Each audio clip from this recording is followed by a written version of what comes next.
Emmanuel Schwartz a exercé très longtemps à l'École des Beaux-Arts, dont il est un des meilleurs spécialistes des collections.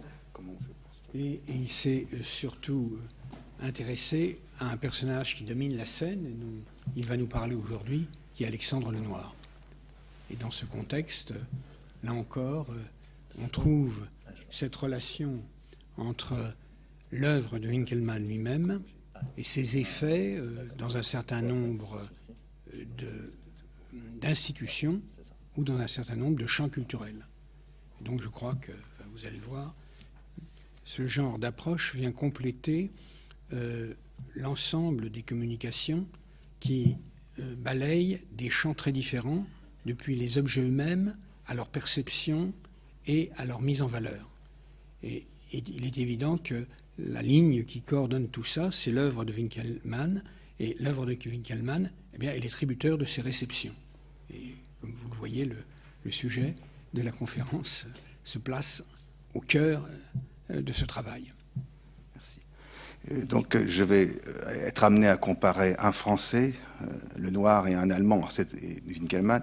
Donc, évidemment, c'est très bien, puisque ce colloque est organisé par deux institutions qui poursuivent ce débat. Mais par ailleurs, il faut bien dire que Winckelmann est un grand savant, Lenoir, dont je vais parler, est un faux savant. Donc, d'une certaine façon, M. Schnapp aura honte de m'entendre parfois, parce que je suis plus proche de Lenoir pour différentes raisons, donc de m'entendre dire des choses qui ne sont vraiment pas au niveau de ce que vous avez déjà entendu. Quel Français de 1789 n'avait pas lu Winckelmann? Quel auteur français Winckelmann n'avait-il pas lu? Les manuscrits de Johann Joachim Winckelmann sont parsemés de jugements nuancés sur les Français de son temps et de son métier. J'en ai relevé deux seulement, mais dans le livre de Madame de Culto. Et voilà, par exemple, les Français, cette espèce la plus misérable de bipèdes. Il y eut des échanges enrichissants avec des Français de Rome, ce jésuite helléniste, par exemple, qu'il évoque dans une lettre à Johann Michael Frank. En matière de littérature grecque, il n'y a que ténèbres à Rome, mais on me fit grand éloge d'un jésuite français. J'ai discuté avec lui et je trouvais qu'il était un crétin. Bon, vous en avez comme ça beaucoup, et pas seulement avec des inconnus de ce genre. Winckelmann ne fut jamais à Paris, mais c'est l'honneur de la France révolutionnaire d'avoir reçu les grands Allemands que les Français aiment encore aujourd'hui, d'avoir reçu Kleist, qui fut emprisonné, Hölderlin, qui laissa sa raison. Bon, alors là, je vous mets des images, pardon, c'est quoi là? C'est où là c'est ça, oui, c'est ça. Bon. Nombre de ces visiteurs allemands fréquentèrent le musée des monuments français dans l'ancien couvent des Petits Augustins, et on en a des témoignages. C'est là qu'Alexandre Lenoir donc classa, selon le rythme des siècles, les œuvres menacées par le vandalisme, en commençant par la salle d'introduction, qui existe encore. Elle n'a pas cet aspect, hein, mais enfin, la salle d'entrée de la chapelle de l'École des Beaux-Arts, c'est encore ça, d'une certaine façon, ça en est un souvenir. À Auguste von Kotzebue, on fut tout ému. Wilhelm von Humboldt en rapporta à Goethe en personne. Friedrich Schlegel détesta fort l'endroit. Et Arthur Schopenhauer, qui était tout jeune, y éprouva un pessimisme si noir qu'on voit mal. Alors, voyez le philosophe là dans le coin, et voyez le titre du tableau de Bouton, c'est vraiment le philosophe en méditation. C'est-à-dire que le musée était conçu comme un musée pour artistes, comme dans une large mesure Winckelmann, mais aussi comme un musée pour philosophes. Étant entendu que philosophe, il faut l'entendre au sens que donnait Ferdinand Bruno au XVIIIe siècle, c'est tout penseur, et en particulier tout libre penseur. Les gallicans, tout ça, c'est des philosophes. Mais enfin, c'est rassurant que voir Schopenhauer a commencé ici sa carrière. C'est vraiment le titre du salon de 1812, donc. Tous assurément conversèrent là avec le buste de Johann Winckelmann qui était exposé. Alors celui qui est là, la date, j'ai mis une date postérieure, mais on sait que c'est un autre tirage du buste qui était là sous la Révolution et qui a été perdu. Il en existe une version en plâtre donc au musée de Versailles qui est un peu postérieure, mais qui est du même auteur. Ce musée, face au Louvre, donc quelques mots pour ceux qui ne le connaissent pas, puisque malgré tout, il est bien oublié. J'ai vu beaucoup d'historiens de la Révolution qui ne savaient pas qu'on en a de larges traces dans l'école des Beaux-Arts. Vous le voyez donc sur les emplacements que j'ai entourés de petites flèches dans le plan de Turgot. Il occupait le cloître et le couvent des Petits Augustins. Ce musée, donc face au Louvre, était tenu par un artiste sans avenir, révolutionnaire sans conviction, historien sans rigueur, conservateur sans principe, etc. Je pourrais continuer assez longtemps comme ça. C'est un faux savant, mais c'est un personnage intéressant pour d'autres raisons. Pour consolider sa doctrine, Alexandre Lenoir y convoqua donc les mânes de Winckelmann. Je remets son portrait. Un savant illustre nous a donné l'histoire de l'art chez les anciens. C'est le début de la description du musée. Cette étude importante, décrite avec l'enthousiasme d'un sage et l'éloquence d'un orateur, devait nécessairement donner à nos arts une nouvelle impulsion. Mais cet homme, arrêté au milieu de sa carrière savante par les coups d'un assassin, n'a pu compléter le travail qu'une grande conception lui avait fait entreprendre. Et nous ne doutons pas que Winckelmann n'eût donné, à la suite de son grand ouvrage, une histoire de l'art chez les peuples modernes. Bon, évidemment, c'est Lenoir prétendait écrire cette histoire de l'art, mais on rêve, comme Lenoir, d'un Winckelmann écrivant dans le musée de la Révolution l'histoire de l'art chez les peuples modernes, venant d'Italie, visitant le musée des monuments français, comme Cicognara, qui le jugea affreusement sombre, y contemplant donc son propre buste, y étant assommé à coups de marteau, comme Lenoir, en défendant quelques œuvres d'art, etc. Vous pouvez faire du roman, c'est ce que fait assez souvent Lenoir dans son récit. Les révolutionnaires avaient, eux, le sens de la grande histoire, puisqu'ils s'emparèrent à Rome des manuscrits de Winckelmann. Alexandre Lenoir, qui nous occupe, lui dressa son buste en cénotaphe et lui écrivit un tombeau. Donc je vous lis ensuite la notice qui correspondait au portrait que vous avez vu. Dans sa description du musée, Lenoir, après s'être placé sous l'autorité grecque de Winckelmann 20 fois quand il s'agit d'œuvres grecques, ça ne se pose pas dans le cas des œuvres grecques, raconte sa vie et sa mort. Les numéros 401, donc 401, c'est celui de droite, et je vous ai mis le commentaire du catalogue. Les numéros 401 et 402 indiqueront les portraits de deux personnages qui fixent plus particulièrement l'attention.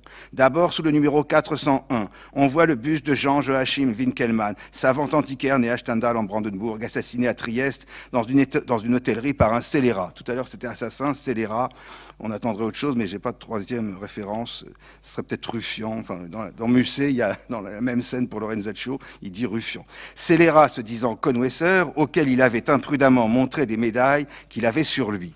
Winckelmann a développé les différents degrés par lesquels les arts ont successivement passé chez les anciens peuples. C'est ce que nous allons retrouver dans le musée de l'éloquent auteur de ces lignes. Ce beau buste est de monsieur De Seine, qui tient un rang distingué chez nos sculpteurs. Je vous lis le texte de gauche. Dans le piédestal en bas, on voit un bas-relief antique et au-dessous, on lit l'inscription suivante que j'ai tirée de la tragédie d'Hercule par Euripide, ou Paosomaitas Caritas, Moussae Syncatameighnus, Adistan, Sudzugian. Winckelmann était avec Michel-Ange et Gluck, enfin, parmi les rares étrangers modernes honorés dans le musée. Ça fait tout de même 2 Allemands pour un seul Italien.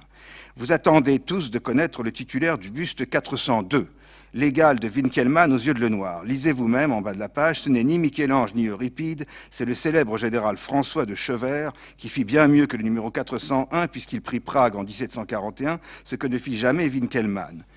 Alors, d'Alembert, c'était écrit au-dessous, d'Alembert, ça n'a pas changé, pardon. Non. Si, ça va, d'Alembert, voilà l'inscription d'Alembert. D'Alembert, c'est probablement ce médaillon qui était dans le musée, mais ça n'est pas certain, il est maintenant à Verdun. D'Alembert écrivit sur son tombeau à Saint-Eustache de Verdun qu'il eut le regret ou l'honneur, je ne sais pas, qu'il partage avec Winckelmann et que nous lui envions tous, de ne jamais avoir été élevé à la dignité de maréchal de France. C'est vraiment écrit, c'est ça, il n'a pas été maréchal, voilà pourquoi je le mets à côté de Winckelmann. Donc il y a des cas où réellement se poser des questions sur les raisonnements de Lenoir vous envoie dans des vertiges enviables.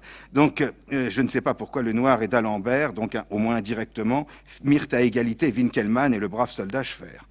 Le buste de Winckelmann est plus souvent mis en parallèle, heureusement, dans le musée avec le buste de Montaigne par le même De Seine. Bon là, donc nous étions hier à la Bibliothèque nationale. Dieu sait que Winckelmann a largement copié Montaigne à la main. Il a fait l'objet, donc, le premier buste, le buste de Winckelmann, a fait l'objet de correspondances entre Lenoir et De Seine, le sculpteur faussaire catholique. Oui, il est tout ça à la fois, ça paraît être une tautologie, mais vous verrez par la suite que c'est indissociable.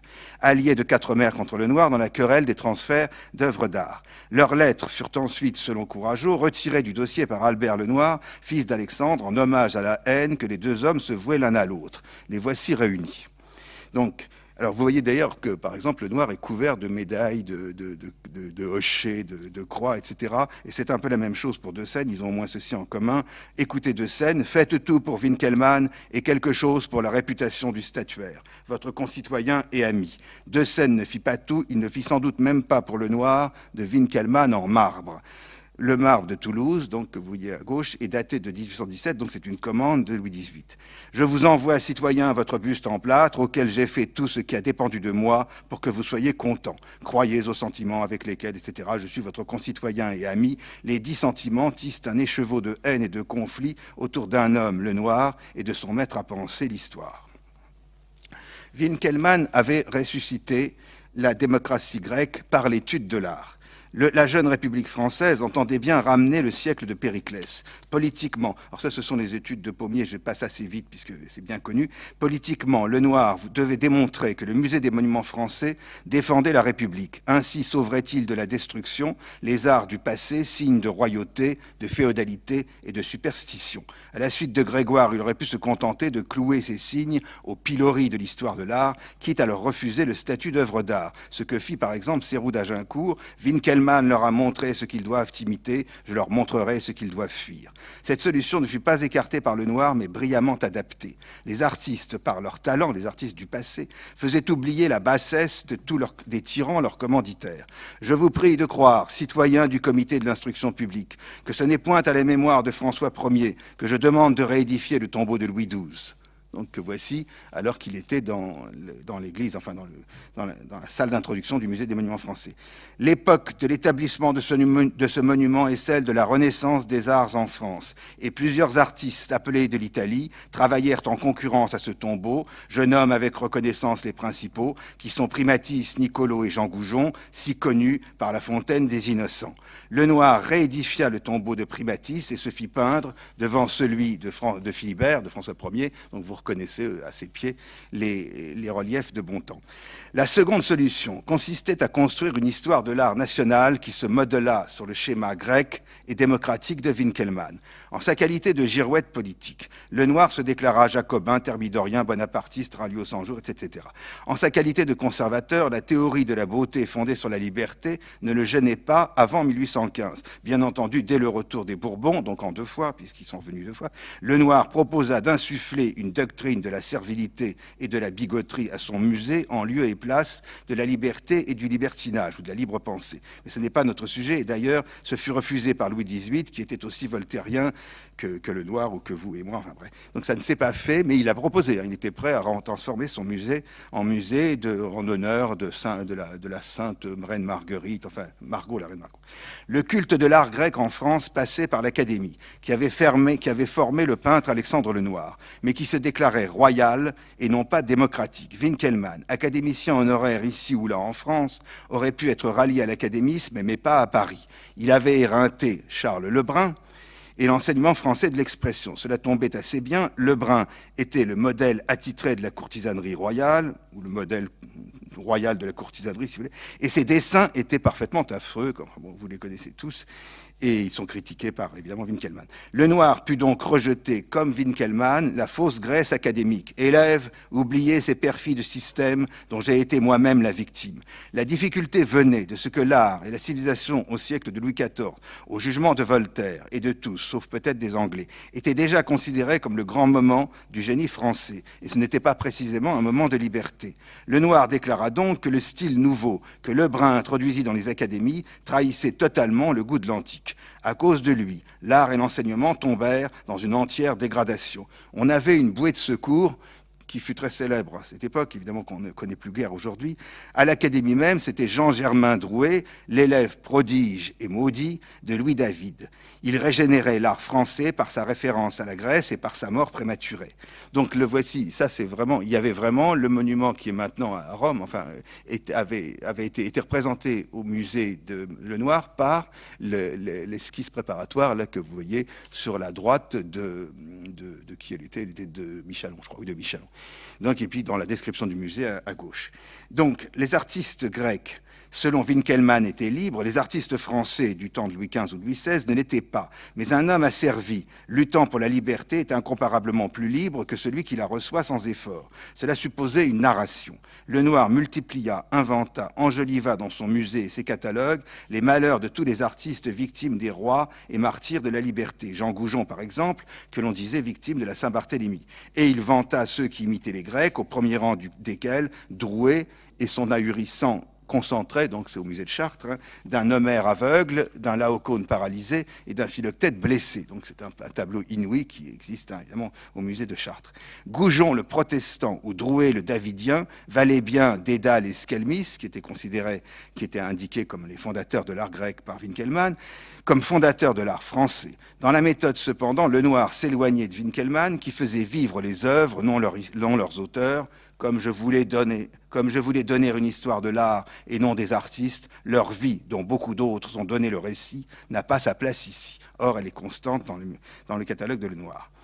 La Grèce ressuscitée. Donc, pire, Winkelmann avait exprimé régulièrement la conviction que le génie grec ne renaîtrait pas, en tout cas pas en France. Lenoir voulut extraire de la Geschichte toute contradiction à cet interdit. Puisque Winkelmann vagabondait en Égypte, en Étrurie, à Rome, on avait bien le droit de détourner l'histoire des arts par la France. Winkelmann s'était arrêté à Constantin, Sérou se résignait à poursuivre l'histoire de l'art après ou malgré sa christianisation. Lenoir la déchristianisa purement et simplement, faisant la part belle aux victimes de l'Église catholique. Donc j'en ai mis quelques-unes, Coligny, Goujon, Molière, il y avait les faux tombeaux ou les vrais, enfin plus ou moins faux. Et donc les victimes de l'Église étaient partout. Ils étaient déclarés gallicans dans le musée blasphématoire de Lenoir, successeurs, si l'on veut bien, d'Homère et Euripide, adversaires des dieux antiques.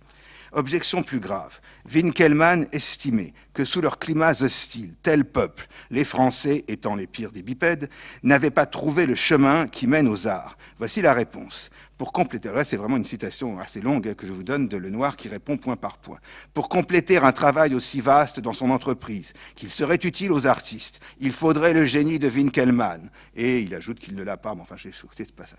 Nous arrêterons nos regards sur ce peuple distingué des nations étrangères par son esprit et par son goût. Les Français ont pratiqué les arts dès les premières époques de leur civilisation. Et la France, dans le cours des siècles, depuis l'origine de son institution jusqu'à nos jours, compte parmi ses grands maîtres de l'art plus d'un Phidias et plus d'un Appel. Ainsi, en prenant la France au berceau, nous ferons connaître l'origine de ces arts, leur progrès ainsi que leur décadence. Nous indiquerons les diverses formes que ces mêmes arts d'âge en âge ont empruntées, soit des étrangers, soit de l'état civil de chacun des siècles par lesquels ils ont successivement passé avant d'arriver à l'époque où la France, si remarquable dans ses événements politiques, fut régénérée par le héros incontestable qui la gouverne. Tous les mots renvoient à Winkelmann, sauf le dernier, le héros régénérateur, l'Alexandre du temps. Ça n'est pas Drouet, ça n'est pas Chevert, c'est Bonaparte, que voici, donc vous le voyez, essayant désespérément d'échapper au discours de son raseur Lenoir. Vous voyez, j'ai mis des petites flèches pour indiquer que vraiment, il n'avait pas l'air passionné, mais enfin...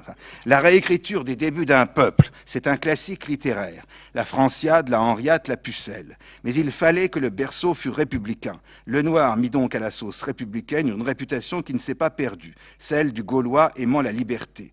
Un de ces politiques du XVIe siècle qui opposèrent un état de droit au fanatisme religieux, Étienne Pasquier, lançant les recherches de la France, recréa une Respublica gauloise. Le parti gaulois grandit jusqu'au tiers-état de Sieyès, donc ça tout le monde sait par cœur, le tiers-état c'est les héritiers des Gaulois, tandis que les Francs, donc vous voyez le débat entre la France et l'Allemagne, la conversation continue sur un autre ton, donc c'était les aristocrates qui prétendaient descendre des Francs, contre les dynasties franques. Donc si l'on revient au texte de Lenoir, les figures qui paraissent à demi nues, donc il y a des quantités d'exemples qu'on voit ici, j'en ai mis donc les monuments celtiques. Les figures qui paraissent à demi nues et casquées, c'est une citation, sont des Gaulois prêts à combattre. Tite-Live et Pausanias disent que les Gaulois combattaient nus pour être plus libres. La liberté était le dieu tutélaire des Gaulois. Ils reçurent ce sentiment de la nature et il fut fortifié par l'éducation de la Provincia Romana, comme chacun sait, ayant lu César. Aux yeux des gouvernants de l'époque et de Lenoir qui avaient lu Winkelmann, tout cela faisait d'excellents Gaulois libres, civilisés et artistes.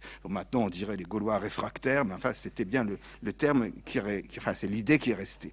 Lenoir fournit diverses réponses aux condamnations de Winkelmann. Sur la question des climats, celui de la Gaule était semblable, alors je cite toujours Lenoir, le climat de la Gaule était semblable au ciel égal des Ioniens, pays admirable, sous une température douce, l'air, selon Strabon, sain et tempéré, ces terres fertiles, agréables, coteaux entrecoupés par des vallées immenses. Ça doit être plus ou moins traduit d'Ozone, mais peut-être de Strabon, je ne sais pas. Winkelmann attribuait l'exclusivité de l'art non à la seule et libre Athènes, mais aux cités rivales. Et bien justement, les Gaulois étaient divisés par cantons et selon leur coutume, ils maintenaient parmi eux l'égalité, etc. Ils se battaient tout le temps entre eux. Winkelmann copia une remarque déplaisante de l'abbé Dubos. Les peintres qui s'établirent alors en France y moururent sans élèves, du moins qui fussent dignes d'eux, ainsi que ces animaux qu'on transporte sous un climat trop différent du leur, meurent sans laisser race. Évidemment, quand on lit ça, il y a des cas où la conversation entre la France et l'Allemagne, les peintres, le climat, la race des animaux. Mais enfin, Dubos ou Winkelmann se référaient au-delà du climat au sang. Plusieurs solutions esquissées et repoussées par Winkelmann furent explorées. Comme Caylus ou Mariette, Lenoir introduisait l'Égypte dans l'histoire des arts en s'appuyant sur son évocation dans la Geschichte. Donc vous avez des chapitres entiers sur l'Égypte dans son musée, en s'appuyant sur son évocation dans la Geschichte. Lenoir se disait meilleur égyptologue que Champollion, car il était modeste, qui lui fut tout de même préféré comme conservateur des collections égyptiennes. Mais il a quand même été candidat. Winkelmann nous a tracé, avec la puissance de son génie, la marche que nous avions à suivre. On lit avec fruit, dans son histoire de l'art, la chronologie des peuples anciens, en commençant par les Égyptiens, pour passer aux Grecs, en suivant les progrès des arts, et arriver aux Romains par le même système. C'est à ces peuples célèbres, etc. Alors, donc, il a trouvé de l'Égyptien partout, en particulier le plus célèbre, c'est Montmorillon, qui doit dater du XIe ou du XIIe siècle. Il en a, donc, j'en ai mis des exemples ici. Il a écrit des livres sur les hiéroglyphes, etc. Lenoir. Mais Winkelmann, donc on vous l'a expliqué, et puis c'est bien connu, jugeait l'art égyptien étranger à la logique de l'art grec. Lenoir contourna par un autre biais. L'art français avait connu de grands moments qui parcouraient une marche winkelmannienne. Il les illustra par les architectes. Alors c'était commode puisque l'architecture est très peu traitée par Winkelmann, en dehors du cas de Paestum et d'Akragas, d'Agrigente. Mais en France, ça marchait bien. Lescaut, Bulan, Philibert, on ne peut se dissimuler que ce sont eux qui ont entendu le mieux le style et le genre de construction qui convient à nos usages et à nos climats. Il dit bien climat, il ne dit pas de race. Lenoir tira de sa muséographie architecturale chronologique, que vous voyez ici, donc Gaillon, c'est l'arrivée des Italiens en France, l'arc de Gaillon, qui était là à l'époque, qui a été démonté en 77, et il reste encore à l'école des Beaux-Arts, donc les ordres de Philibert, c'est-à-dire l'utilisation des ordres venus d'Italie sur un modèle français vertical. Et un parti que Winkelmann ignorait pour l'essentiel et qui fut prolongé par Félix Duban dans l'école des Beaux-Arts, parcours de l'architecture française à travers les âges. Lenoir recréa par l'architecture les marches, les stylobades et les paliers successifs de la France, premier musée d'architecture moderne en grandeur réelle. La France, vue par Winkelmann, ne répond pas à l'obligation d'éducation distribuée à laquelle avaient droit tous les citoyens athéniens. La France mondaine, qui n'apprend plus le grec, celle de Caylus, donc il y a une série d'injures de Winkelmann, là, contre Caylus et contre d'autres, parce que Caylus, qui ne savait grec ni latin, alors toute cette ignorance mondaine encourageait l'amollissement, la paresse et la servilité des peuples. La confiscation par l'État des livres pour les bibliothèques anéantissait l'argument de Winkelmann comme la saisie des manuscrits de Winkelmann à Rome, que n'évoque d'ailleurs pas Lenoir. Mais il y a plus convaincant à contrario. Parfois, quoi qu'il en dise, Winkelmann mettait en parallèle l'histoire de l'art grec et celle d'autres peuples. Dans une lettre à Johann Füssli, c'était la Suisse, républicaine et pacifique, qui serait le pays où s'est conservée la semence de la loyauté et où la liberté élève l'esprit. La Suisse. Donc la Suisse, c'était tout de même pas la Suisse, c'était la Suisse sans Genève, donc il manquait le pire. Enfin, il faut imaginer ce qu'un Stendhal aurait pu penser d'une remarque de ce genre. Bon, Winkelmann, seulement la notion très suisse de paix, parce qu'après tout, la Suisse, effectivement, a été pacifiste, même s'il y a eu une guerre civile au XIXe siècle, enfin, il ne l'a pas connue, la notion très suisse de paix s'appliquait mal à la Grèce. Et à la République française encore moins. Winkelmann chanta la guerre du Péloponnèse, chère à Madame de Romilly, la seule au monde pendant laquelle l'art non seulement n'eut pas à souffrir, mais put s'épanouir à un degré jamais atteint. Bon, sur des remarques comme ça, évidemment, là on est à un autre moment.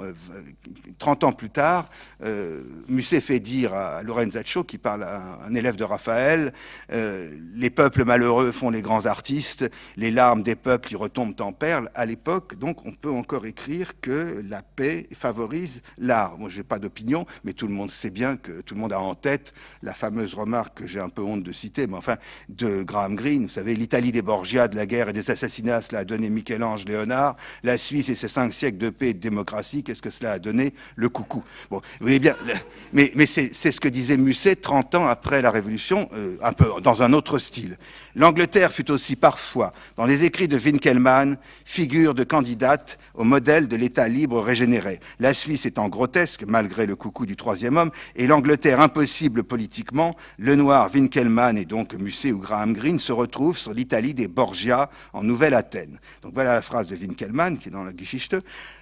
Je l'ai mise, pardon. La croissance de l'art sous Périclès se fit de la même façon que sa restauration sous Jules II et Léon X. On ne peut établir le parallèle absolu entre l'art avant Phidias et l'art avant Raphaël et Michel-Ange. Mais il y avait dans les deux cas une pureté exempte de tout artifice et de toute corruption. Il ne parle pas de la pureté des papes, enfin je ne pense pas, il parle de la pureté des artistes du Quattrocento. Donc j'en reviens à ce que je vous disais tout à l'heure. Donc ça permet de faire le lien. Winckelmann plaque la Grèce sur l'Italie et l'Italie sur la Grèce. Il reste à Lenoir à plaquer l'Italie sur la France par la Renaissance italienne qui lançait un pont entre la Grèce et la France, le meilleur pont étant justement l'Arc de Gaillon, œuvre des Génois appelés en Normandie.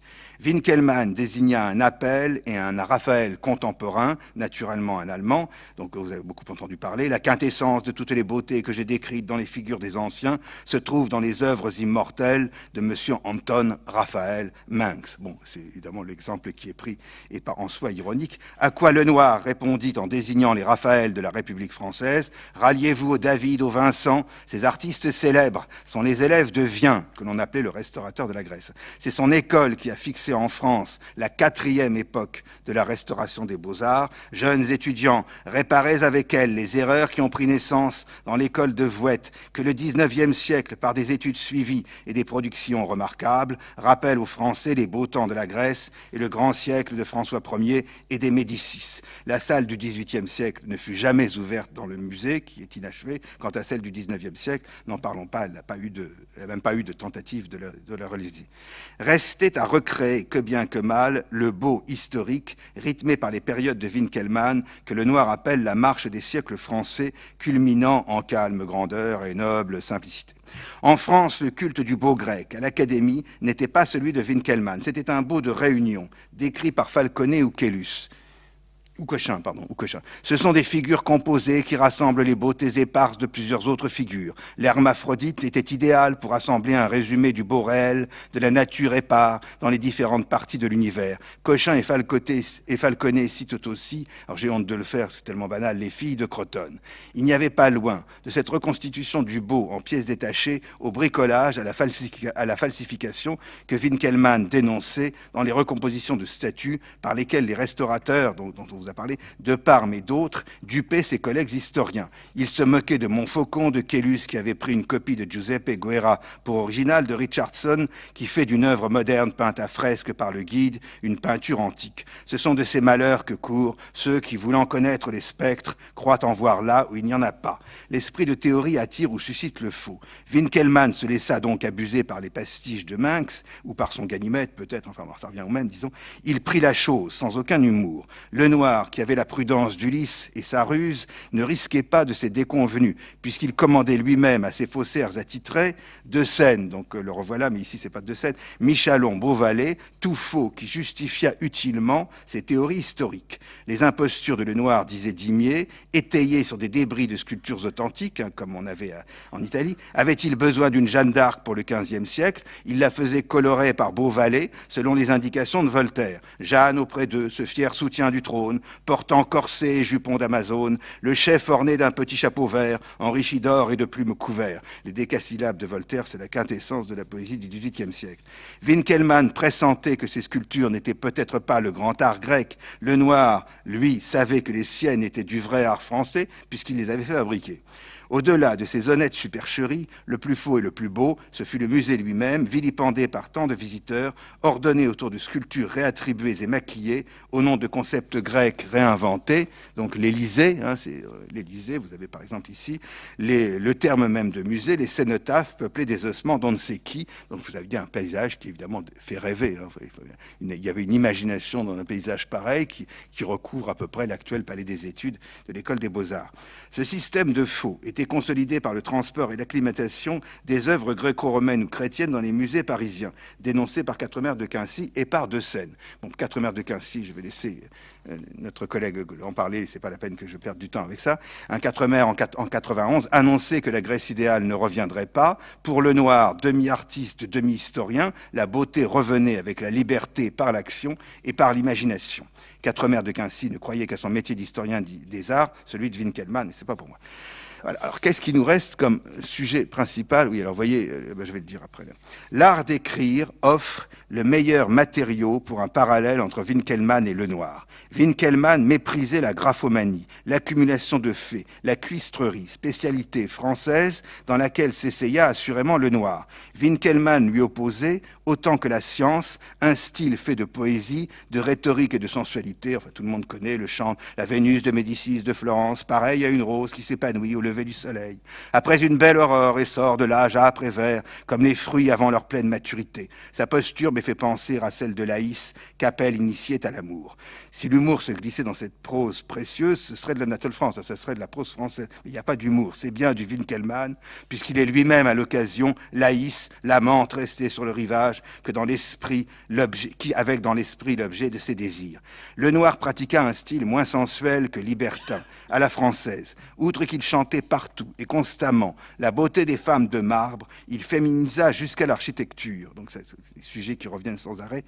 Négligé par Winkelmann. Un siècle avant Eupalinos, les femmes apprenaient aux colonnes du musée l'élégie amoureuse. L'ordre ionique d'Annette peint Diane et l'amour. Vous voyez, à l'époque, donc, il est toujours là d'ailleurs, l'ordre ionique d'Annette au milieu là, de la façade d'Annette, elle est encore à l'école, et la Diane d'Annette était dans l'Élysée de Lenoir. Je l'ai entourée de rouge, elle est maintenant au Louvre, je ne sais pas ce qu'elle a à faire là-bas, mais enfin c'est comme ça, qu'est-ce que vous voulez. À l'époque, elle faisait le dialogue avec les colonnes ioniennes. L'ordre ionique d'Annette peint Diane et l'amour, voilà de la poésie, et l'architecture en est susceptible, tout autant que la peinture et la sculpture. C'est cette recherche d'une équivalence, ionique ou ionienne, entre la poésie et l'art, qui tisse le plus beau lien entre Winkelmann et Lenoir. La gallophobie de Winkelmann est d'ordre littéraire. Il a pourtant aimé les écrivains français, dont Montaigne et ses essais, qui raniment dans un brillant désordre la pensée grecque.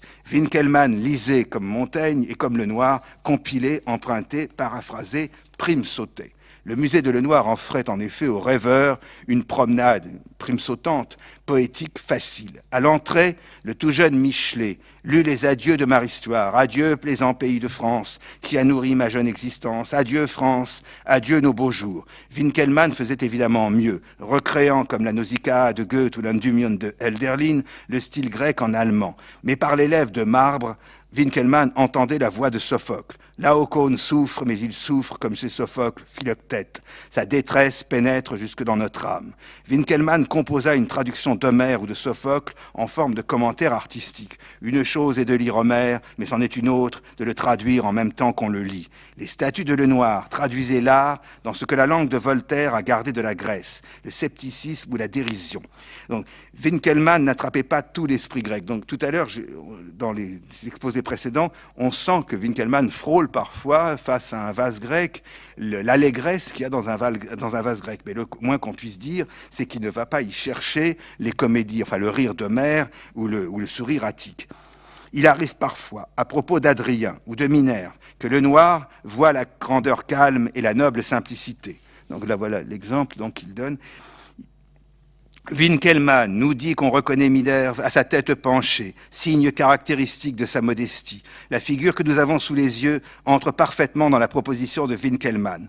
Sa tête, coiffée d'un casque, se dessine majestueusement. Son col, à l'inclinaison douce et gracieuse, contraste savamment avec la sévérité de sa stature et de son attitude. Mais Lenoir préférait suivre une poétique française. Donc, voyons, si on prend les amants, Héloïse, dans le musée, pleure son amant perdu, comme Winkelmann, mais sans trop y croire. J'ai fait graver sur la plainte que porte le monument les noms d'Héloïse et d'Abélard qui se répètent alternativement, et la plaintive écho répète de tous côtés Héloïse, Abélard, Abélard, Héloïse. N'ayant pu me procurer de type sûr de leurs personnages, j'ai fait mouler leur tête de mort que j'ai remise au sculpteur de Seine, toujours lui, qui en a formé leurs bustes, lesquels ornent ce musée. Donc il devait avoir plusieurs crânes d'Abélard, alors qu'il n'avait probablement qu'un seul crâne d'Héloïse. Il appartint à Michelet, lecteur de l'histoire de l'art dans l'Antiquité et visiteur enfant du musée, il habitait juste à côté rue des Saints-Pères, de contredire autrement, au nom de l'éloquence tragique, la beauté selon Winkelmann. L'étrange idée de Winkelmann que tout fut immobile, beau de corps, nul d'expression, a reçu chaque jour d'éclatants démentis, une vie palpitante et partout dans ses marbres, même avant Euripide, et déjà dans Sophocle. Or cela, Michelet le tire du musée de Lenoir. Ainsi raisonnerons-nous. Le spectre de la Grèce vit sous la plume de Winkelmann. Pour Lenoir en son musée, l'art français avait eu une existence réelle, qui fut dissoute par les Bourbons. Michelet adulte partit donc à son tour à la recherche du spectre de son enfance, du musée et de la République perdue. Il eut des mots d'historien de l'art révolutionnaire, ce qu'il était, d'une densité inouïe. J'ai dit mon point de départ, qui grâce au ciel ne fut point le livre de Winkelmann, si on veut. Ce fut le cloître des Augustins. Là, je sentis pour la première fois l'accord de cette grande lyre, le progrès de la personnalité de la France. Tout un monde de morts historiques, à l'appel des puissantes voix de la Révolution, était venu se rendre à cette vallée de Josaphat. Un ordre puissant régnait parmi eux, l'ordre vrai, le seul vrai, celui des âges, la perpétuité nationale se trouvait reproduite. C'était donc bien l'ordre de Winkelmann, mis en scène par Lenoir et ranimé par la rhétorique romantique, comme la Grèce l'avait été par la rhétorique de Winkelmann. Des musées de la Révolution, David, le meilleur ami de Lenoir et son portraitiste, tira une théorie insultante dans la bouche d'un artiste. La vue de ces chefs-d'œuvre formera peut-être des savants, des Winkelmann, mais des artistes, non. De la Révolution surgirent bien des Winkelmann modernes, des historiens, Lenoir et Michelet et d'autres. Ils lisaient Winkelmann, ils virent le musée, ils y apprirent au moins l'éloquence, qui à la fin de toute étude hellénique est la meilleure voie de la démocratie. Je vous remercie.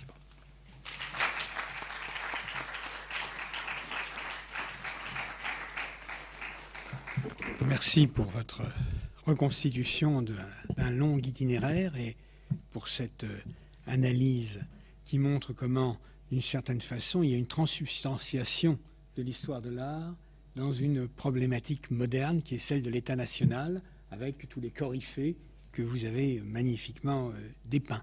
Nous avons un peu débordé du temps qui nous est accordé, donc je vous demanderai d'être assez bref, mais il y a la place pour une ou deux questions. Je pense que le sujet abordé par M. Schwartz le réclame.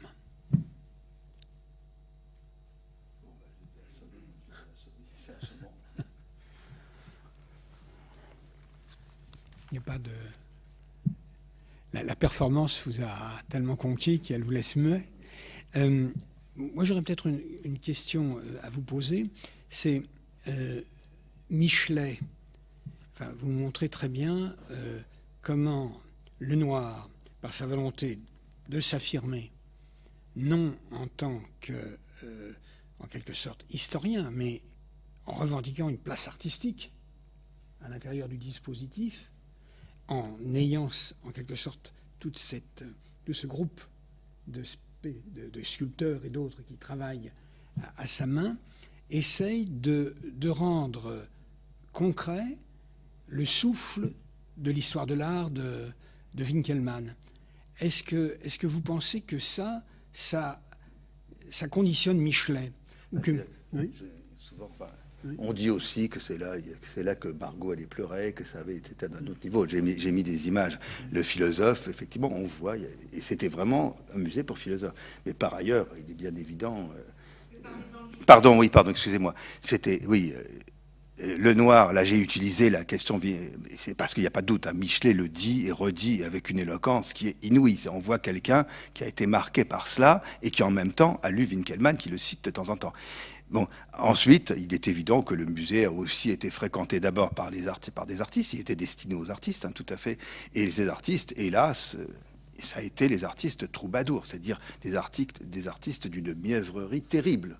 C'est épouvantable. C'était les artistes catholiques, élèves de Lenoir, lyonnais, hein, Réveil, etc., des choses comme ça. Il y avait aussi, en même temps, donc, beaucoup on voyait les petites filles qui allaient avec leurs chiens dans le musée. Enfin, c'est tout de même un musée qui devait avoir un effet inouï. Bon, s'il a inspiré Michelet, ça justifie tout le reste. Enfin, évidemment, il faut bien dire que la prose qui en est sortie, et je comprends que ce musée a été détruit. Alors, il est chanté après, vous savez, c'est dans Armance y va, ils veulent y aller, mais c'est fini, il est fermé. Enfin, ça a marqué une génération, indéniablement.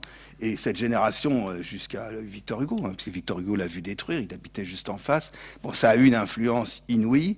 Or, c'était bien, dans le principe, un musée winkelmannien, ça, il n'y a pas de doute. Et bien, il adaptait ça, c'était du faux, c'était du bricolé, mais il y avait aussi du vrai, il ne faut pas exagérer. Mais il faisait parler les sculptures en fonction de ce qu'il arrangeait, tout ça.